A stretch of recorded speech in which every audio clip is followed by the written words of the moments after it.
Dan saya ingin membawa mimpi itu kemanapun saya melangkah.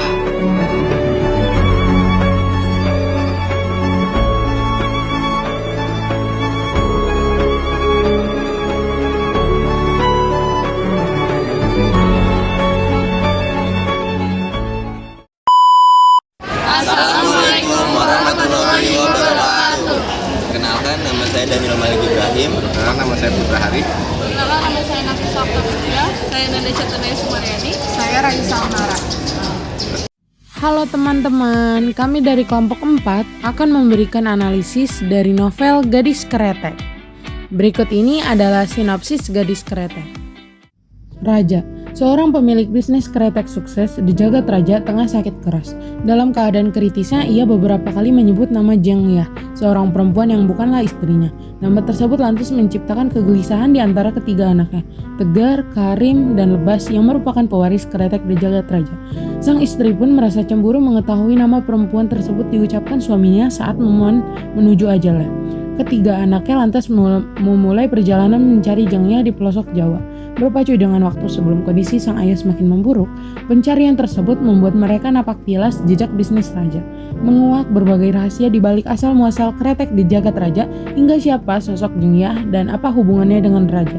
Mereka pun menguak beberapa rahasia dan menjadi tahu asal mula kenapa kretek di jagat raja menjadi kretek nomor 1 di Indonesia setelah menemui buruh pelinting tua. Ternyata Jeng Yah merupakan pemilik dari kretek gadis yang menjadi kretek lokal nomor 1 di kota M. Ketiga anak Pak Raja juga menjadi tahu hubungan asmara antara Jeng Yah dan ayah mereka.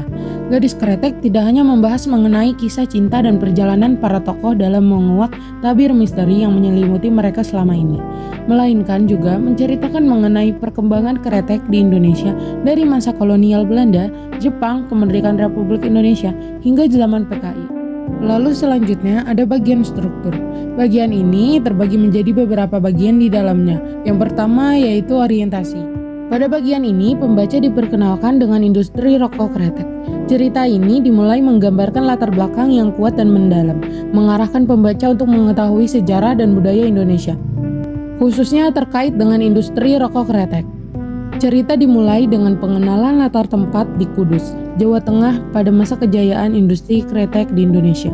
Kota Kudus dengan suasana kota yang khas dipotret sebagai dari tradisi kretek mengakar kuat dalam kehidupan masyarakat setempat. Selain itu, pembaca juga diperkenalkan dengan latar belakang keluarga Soeraja dan dunia bisnis kretek yang menjadi inti cerita. Orientasi ini semakin menarik ketika kondisi Soeraja yang sedang sakit keras, anak-anaknya diminta untuk mencari Jeng Yah, wanita dari masa lalunya, yang membuka pintu menuju kilasan balik cerita tentang Soeraja dengan perpaduan antara nostalgia, misteri, dan ketegangan keluarga.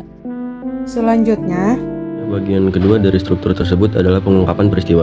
Berikut ini pengungkapan peristiwa novel Gadis Kretek. Kubangunkan Romo ketika hendak pergi. Kucium tangannya. Aroma tua menguar dari kulitnya yang keriput. Romo, aku pergi mau nyari Jeng ya. Bisiku di telinga Romo. Dari mana kau tahu Jeng ya? Dari Romo, kemarin Romo cerita. Masa? Iya, aku lupa. Tapi Romo mau kan ketemu Jeng ya? Mau. Lalu Romo terdiam lama sambil memandangi wajahku, dan matanya tertutup lagi. Setelah itu aku bergegas pergi. Pamitku pada ibu akan ke Kudus mengurus beberapa urusan. Pabrik ibu memandang wajahku, tak percaya. Ibu tak banyak tanya karena Mas Karim menengahi sambil berkata, biar saja Bu, mungkin Lebas jadi sadar setelah melihat Romo sakit. Reorientasi. Pada bagian ini diceritakan akhir dari hubungan Suraja dan Jeng Yah. Suraja memilih untuk menikahi wanita lain demi keselamatan dirinya.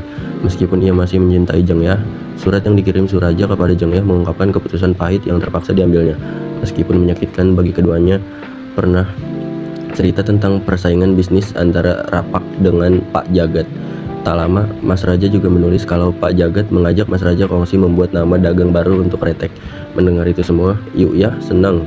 Tetapi Mas Raja belum berani keluar dari Kudus. Sebab jika ia jauh dari Pak Jagat, ada kemungkinan tak ada satupun yang akan melindunginya. Pemerintah satu itu benar-benar mencari siapapun yang terlibat PKI. Bahkan anak dan istri mereka pun akan terus terbawa-bawa. Yuk ya, masih berpikir positif. Semua demi menyelamatkan Mas Raja. Konflik mulai berkembang ketika Suraja memutuskan untuk mendirikan pabrik kreteknya sendiri, kretek cap arit merah. Keputusan ini diambil karena ia merasa malu terus-menerus bergantung pada Jeng Yah, terutama mengingat latar belakangnya sebagai seorang dari kaum bawah yang bukan siapa-siapa. Hasrat untuk mandiri dan membuktikan dirinya menjadi pemicu utama yang mendorong Suraja untuk membangun usaha kretek tersebut. Suraja sudah mengambil ancang-ancang tahu diri. Jika memang lamaran itu diterima, maka ia akan segera angkat kaki dari posisinya sebagai mandor buruh di situ.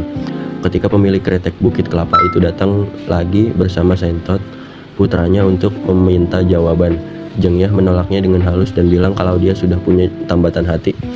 Suraja dan Rakayah yang diam-diam menguping saling tersenyum mendengar jawaban Dasyah. Seusai itu, dengan gentleman laki bernama Sentot itu pamit sambil berkata betapa beruntungnya laki-laki yang Jeng Yah cintai. Puncak konflik. Puncak konflik terjadi ketika Suraja menjadi target utama pengganyangan PKI setelah peristiwa G30S. Keterkaitan pabrik kreteknya dengan PKI membuat Suraja menjadi buruan. Memaksanya melarikan diri karena takut mengalami nasib yang sama dengan mereka yang dituduh terlibat PKI dan dibuang ke Kali Pepe. Arir merah sudah lama beredar, yang berarti namanya juga beredar sebagai produsen. Suraja seperti orang gila, sementara ternyata di luar amarah sekumpulan orang makin membuncah. Mereka kini tak lagi diam-diam membantai yang terlibat PKI dan membuangnya ke Kali Pepe ketika subuh tiba, melainkan benar-benar menggedor-gedor pintu orang-orang yang sejuk kemarin terlihat PKI.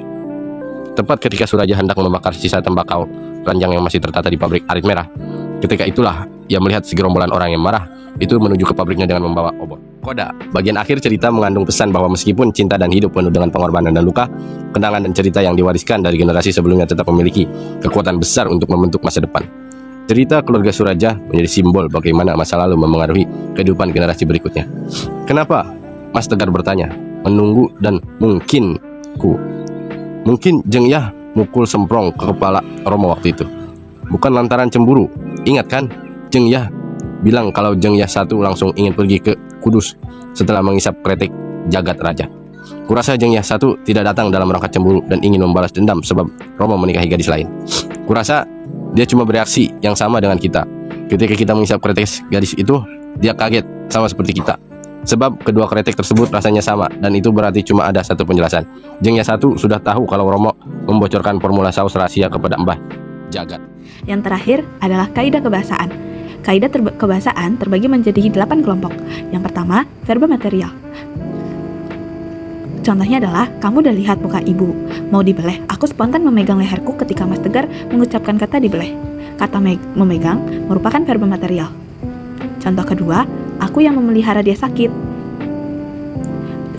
Perempuan itu dia yang dipanggil-panggil. Omel ibu, mulutnya miring-miring dan monyong-monyong saking kesalnya. Dia membanting wadah obat yang sebenarnya akan diberikan ke Romo siang itu. Kata memelihara, membanting, dan diberikan merupakan contoh verba material. Yang kedua, verba fisik. Kalau begitu, kamu yang tanya dulu. Ya, kamu yang tanya ibu. Ya, dicoba dulu. Aku berpikir sejenak, memang lebih baik kalau aku mengorek informasi lewat Romo terlebih dahulu. Yang kedua, yang menjadi kata verbal fisik adalah berpikir. Contoh keduanya, kalau mau banyak ya kudu ambil strippingan. Jul tertawa seolah mengingat hari-hari ketika kami bekerja bersama-sama memproduksi sinetron. Kata mengingat merupakan verba fisik. Yang ketiga, adjektiva. Akibatnya, aroma tua dan amis rasa sakit menguar di ruangan Romo. Meskipun aku tahu setiap hari kamar Romo pasti akan dibersihkan pembantu. Kata tua dan amis merupakan kata adjektiva. Yang keempat, konjungsi temporal. Romo hanya bercerita kalau dulu ia berkelahi dengan seseorang, dan orang itu membawa semprong Petromax yang kemudian dihantamkan kepalanya sedangkan Romo tangan kosong. Kata dulu dan kemudian merupakan konjungsi temporal. Yang kelima, kalimat lampau. Romo hanya bercerita kalau dulu ia berkelahi dengan seseorang. Yang menjadi kata kalimat lampau adalah dulu. Yang keenam, kalimat langsung. Nggak jelas gimana sih mas? Film tuh dunia aku. Aku mau berkembang, masa nggak boleh? Aku mulai mengeluarkan sungut semacam serangga siap tempur. Kalimat tanya dan tanda kutip merupakan kalimat langsung. Yang ketujuh, kalimat tidak langsung. Lebah sempat berusaha membujuk Danis dengan berkata bahwa di Indonesia dia adalah anak orang kaya pemilik pabrik rokok.